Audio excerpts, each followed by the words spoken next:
ते बायका रस्त्याने चालायला लागली ना, तिच्या आडवं कोणीच नाही. एक माणूस तिच्या मार्गाला होता, 2 महिने कोमात होता का.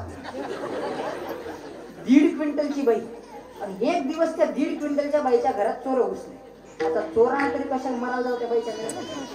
त्या चोरायचं नशीब एवढं खरा, ते चोर त्या बाईच्या हातात लागले. त्या बाईनं एका हातात एक चोर घेतला, दुसरा चोर घेतला, आपटल्याने त्याच्या अंगावर घेऊन बसली 1.5 क्विंटलची बाई. तिच्या पोराला आवाज येते, पप्प्या जाय पोलिसाला बोलाव ना. पप्प्या बाहेर गेला, चप्पल पाहिली, चप्पल काही सापडले नाही. घरात आला, मम्मीला म्हणते, मम्मी चप्पल नाही दिसून राहिली. तो खालचा चोर म्हणते, पप्प्या माई घाल पण लवकर जाय. एकदम फ्रेश राहायचं महाराज. अभंगनाथ महाराजांचा आहे. या अभंगामध्ये नाथ महाराज सांगतात की संगती कोणाची करावी, किती करावी, आणि त्याचं फल काय, या तीनही प्रश्नांचं उत्तर आपल्याला अभंगामध्ये पाहायचं. मग आता संगती कोणाची करावी म्हटले तर संगतीचे सुद्धा 3 प्रकार पडतात. विसंगती, कुसंगती आणि संत संगती. पहिला प्रकार आहे विसंगती. आता विसंगती कशाला म्हणतात? ज्या ठिकाणी दोघांच्या बोलण्यामध्ये, वागण्यामध्ये संगती लागत नाही ना, त्याला विसंगती म्हणतात. उदाहरणार्थ पती पत्नीचं भांडण, दोघांच्या बोलण्यामध्ये विसंगती, वागण्यामध्ये विसंगती, प्रवृत्तीमध्ये विसंगती. पती म्हणतो मला चहा हवी, पत्नी म्हणते तुम्हाला कॉफी घ्यावी लागेल. ही विसंगती. प्रत्येक घरात विसंगती आहे. बापा आणि लेकामध्ये विसंगती, माय लेकामध्ये विसंगती, सासू सुनेमध्ये विसंगती, बहीण भावामध्ये विसंगती. प्रत्येक घरात विसंगती आहे. कुठे कुठे प्रश्नांमध्ये विसंगती होते, नाही तर काही प्रश्न विचारतात. मागा मी मुंबई भागात कीर्तनाला गेलो, त्या भागात हळदीचे कीर्तन होतं. लग्नात नवरदेवाला हळद लागते ना, तुमच्या गावात काय लावतात? हळदच लावतात. म्हणजे आमच्या गावातलं तुमच्या गावातलं सारखंच आहे. आमच्या अमरावतीत माणसं मेल्यावर जातात,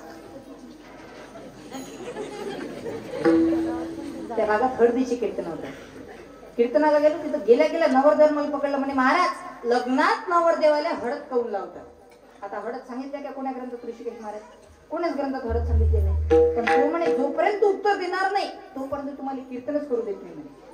आता मी त्याला सांगितलं पूर्वीच्या काळी नास्तिक लोक मरीमाय पुढे बोकडे कापत. तो बोकडा डायरेक्ट बाजारातून आणताना कापत काय नाही. पहिले त्या बोकड्याला घरी आणा, त्याची स्वच्छ पाण्याने आंघोळ घाला, त्याला हळदीचे 5 थापे मारा, कुंकाचे 5 बोट लावा.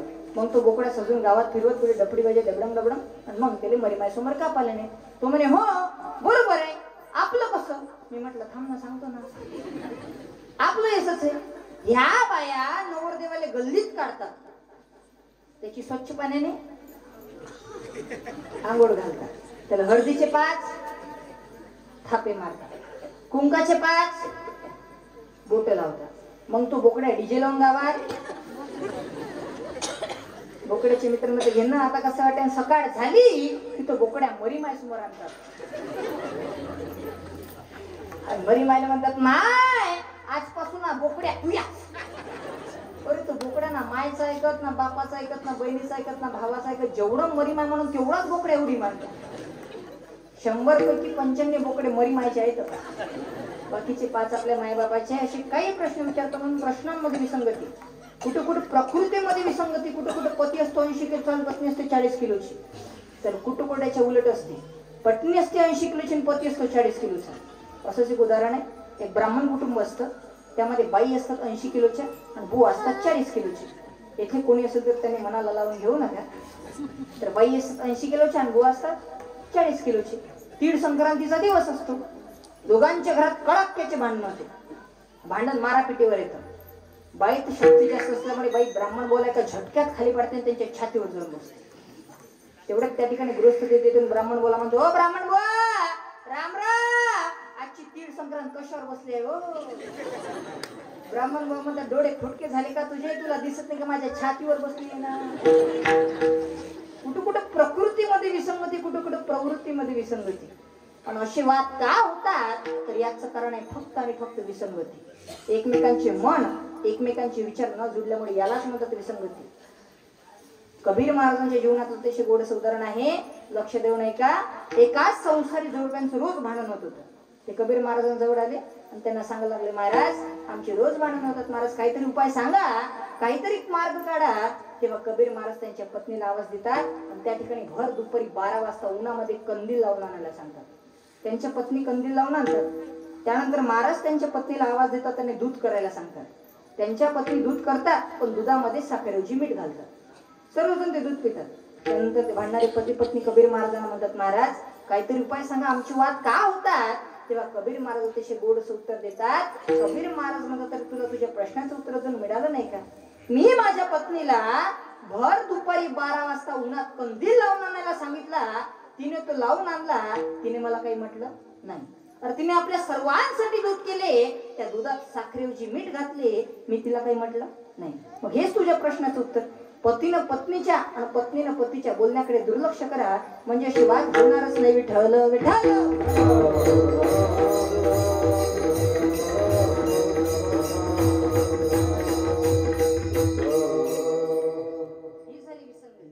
आता दुसरा प्रकार आहे कुसंगती. महाराज एक कुसंगती तर एवढी वाईट आहे, काय सांगू. कर्ण वाईट होता का? कर्ण अजिबात नाही, पण दुर्योधनाच्या संगतीने तो वाईट झाला. तुम्ही बघा हिरा, हिरा किती टणक मजबूत सुंदर टिकाऊ धातू आहे. हिरा जर लोखंडाच्या ऐरणीवर ठेवला आणि वरून जर घणाचे घाव घातले तरी तो फुटत नाही. एक तर ऐरणीत जातो किंवा घणात फसतो. हिरा ठेविता ऐरणी वाचे मारिता जोगणी, तोची मोल पावे खरा करणीचा होई चुरा. एवढा टणक मजबूत सुंदर टिकाऊ हिरा, परंतु ते हिऱ्याला का खटमलाची अर्थात ढेकणाची संगत लागली तर ती हिऱ्याची माती माती होऊन जाते. गोड प्रमाणे ढेकणाच्या संगी हिरा जो भंगीला, कुसंगे नाडीला.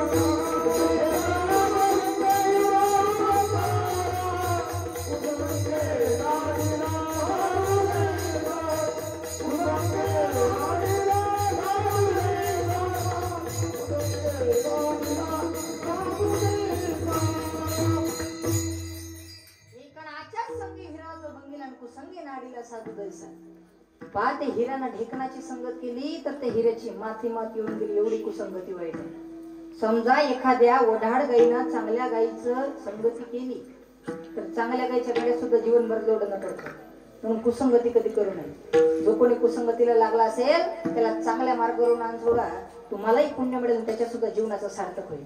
म्हणजे एखादा दारू पित असेल, दारुड्या असला, तुम्ही त्याच्या संगतीला लागून दारुड्या बनू नका, त्याला दारू पासून दूर ठेवण्याचा प्रयत्न केला, तुम्हालाही पुण्य लागेल, त्याच्या सुद्धा जीवनाचं सार्थक होईल. बरं महाराज, मग आता संगती कोणाची करावी, किती करावी, त्याचे फल काय, हे तीनही प्रश्नांचं उत्तर नाथ महाराज देतात अभंगाच्या पहिल्या चरणात.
गाणारी एक नंबर आहे, वाजवणारी एक नंबर आहे, टाळकरी एक नंबर आहे, साऊंड एक नंबर आहे, मंदिर एक नंबर आहे, मंडप एक नंबर आहे, कार्यकर्ते एक नंबर आहे, ऐकणारे एक नंबर असे पाहतात अर्ध्या बटाट्यासारखे टकटगा टकटगा टकटगा. सारं वातावरण एक नंबर आहे, मग मी 2 नंबर आहे का? फार गोड वातावरण आहे. आणि असं जो आपलं वारकरी संप्रदाय ना, ते फक्त आपल्या भारत देशात आपल्याला पाहायला मिळते ना, त्यासाठी गौरवाची गोष्ट आहे. त्या ठिकाणी कीर्तनाला गेलो, तिथं माझ्या कीर्तनामध्ये फॉरेनर आला. फॉरेनर कळते ना तुम्हाला? फॉरेनर आला. छानपैकी मी जेवायला गेलो, मस्तपैकी स्वयंपाक होता, पुरणाची पोळी, तूप, दूध, गुडुणी, आमटी, मस्त स्वयंपाक होता. मी जेवायला गेलो, ते फॉरेनर सुद्धा माझ्यासोबत जेवायला आलं. मी जेवायला लागलो, जेवण सुरू केलं. ते फॉरेनर माझ्या तोंडाकडे असं पाहायचं. मला पक्क लक्षात आलं की याला कशात काय बुडवायचं याचा मेळ लागेल. मग मी त्याला त्याच्या भाषेत म्हटलं, फॉरेनर होता ना ते, त्याला त्याच्या भाषेत म्हटलं, तुम्ही जेवण सुरू करा. काय म्हटलं मी? तुम्ही जेवण सुरू करा. ते म्हणे महाराज सुरू करा पण कशा करा? येडा म्हणे सुरू करा पण कशा करा? मी म्हटलं पोळी तोडा, दुधात बुडवा, तोंडात घाला, सुरू करा. ते म्हणे महाराज तुमचे सगळंच बरोबर आहे, फक्त एक अडचण आहे. मी म्हटलं काय? हे पुराण मध्ये कसं काय गेलं? म्हणजे तो म्हणाला की पोळी गोल त्या, आणि पुराण मध्ये कसं काय गेलं? मी म्हटलं दादा हे कडण्याकरता तुला आमच्या भारत देशात जन्म घ्यावा लागेल. H2O अमेरिकेत पाणी, फ्रान्स मध्ये पाणी, जपान मध्ये पाणी, पण भिंतीवर बसून भिंत चालवणारे माझे ज्ञानोबा राय, पाण्यावर बसून ज्ञानेश्वरी वाचणारे माझे भगवान बाबा, पण वयाच्या 16व्या वर्षी स्वराज्याची शपथ घेऊन स्वराज्य निर्माण करणारे छत्रपती शिवाजी महाराज.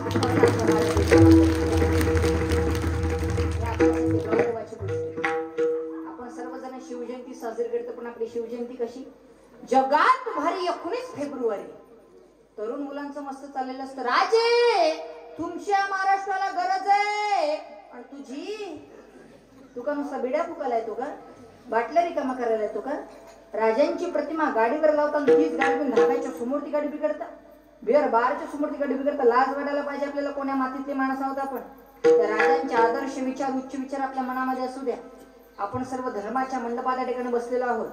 आज आपल्या सर्वांना प्रश्न पडतो की आज छत्रपती शिवाजी महाराज का जन्माला येत नाही? शिवाजी महाराज जन्माला येतात, पण त्याच्यासाठी अगोदर तुम्ही जिजाऊ बना आणि तुम्ही शहाजीराजे बना. काय शिवाजी महाराज जन्माला नाही हो? पण आजकालची जिजाऊ संध्याकाळी 6 वाजता कुमकुम नाटक पाहायला बसतो, रात्री 10 वाजता रंग माझा वेगळा नाटक झाल्याशिवाय टीव्ही सोडत नाही. शहाजीराजे स्वतःच्या हाताने जेवण वाढून घेतात, तरी सुद्धा जिजाऊला पश्चाताप होत नाही. कसे काय शिवाजी महाराज जन्माला येतात? शिवाजी महाराज जन्माला येतात, पण त्याच्यासाठी एकच करा, जय भवानी जय शिवाजी मंत्राचा उच्चार राहू द्या तुमच्या ओठाला. जय भवानी जय शिवाजी मंत्राचा उच्चार राहू द्या तुमच्या ओठाला. ज्ञानेश्वरी, भगवद्गीता, शिवचरित्र यांचा स्पर्श सुद्धा तुमच्या हाताच्या बोटाला. तेव्हाच कुठे छत्रपती शिवाजी महाराज जन्मातील तुमच्या पोटाला, छत्रपती शिवाजी महाराज जन्मातील तुमच्या पोटाला. आणि विशेष म्हणजे हिंदू धर्माबद्दल अरे वैद्य ने हमें बीमार लिख दिया, वैद्य ने हमें बीमार लिख दिया, रोग पूछा तो हिंदू धर्म से प्यार लिख दिया. वैद्य ने हमें बीमार लिख दिया, रोग पूछा तो हिंदू धर्म से प्यार लिख दिया. शुक्र गुजार है उस वैद्य के जिसने दवा पे छत्रपती शिवाजी महाराज का नाम लिख दिया, छत्रपती शिवाजी महाराज का नाम लिख दिया. आणि विशेष म्हणजे हिंदू धर्माबद्दल एकत्रित व संघटित आपल्याला आपला धर्मच माहित नाही महाराज, आपण आपला धर्म विसरत चाललो.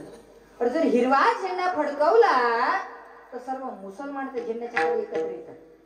हिरवा झेंडा जर फडकवला तर सर्व मुसलमान त्या झेंड्याच्या खाली एकत्र येतात. निळा झेंडा जर फडकवला तर सर्व बौद्ध बांधव त्या झेंड्याच्या खाली एकत्र येतात. पण आपल्या हिंदूंना पहिला प्रश्न पडतो की कोणता झेंडा घेऊ हाती? बाप वेगळ्या पक्षाचा, माय वेगळ्या पक्षाची, घरातले नवीन पक्षी फिरत राहते. आपल्याला आपला धर्मच माहित नाही ना महाराज.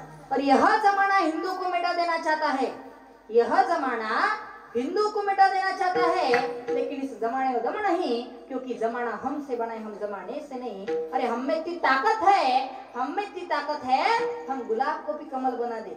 हम में इतनी ताकत है, हम गुलाब को भी कमल बना दे. अयोध्या में ही क्या, पाकिस्तान में भी जाकर राम मंदिर बना दे. एवढी ताकद संघटित छत्रपती शिवाजी महाराज की फक्त छत्रपती शिवाजी महाराज की. इकडचे वेगळ्या पार्टीचे आहे का? जय भवानी, हर हर, जय श्रीराम, विठ्ठल विठ्ठल.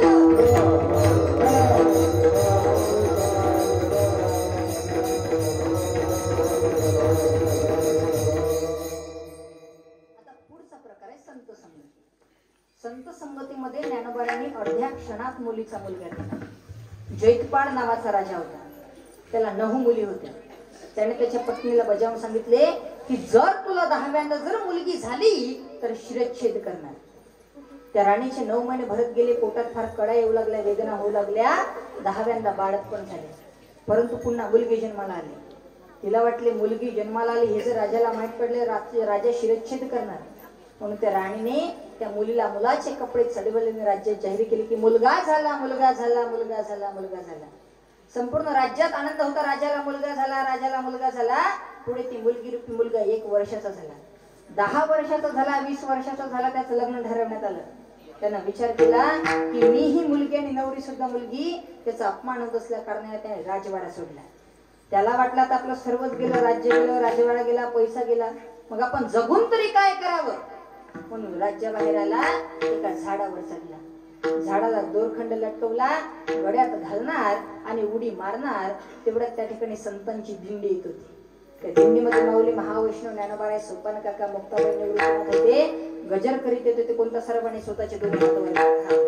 हात वर करा. तुम्हाला तुमच्या शेजारच्याची शपथ आहे. हात वर करा शेवटपर्यंत. वा या आता राहू द्या उद्यापर्यंत.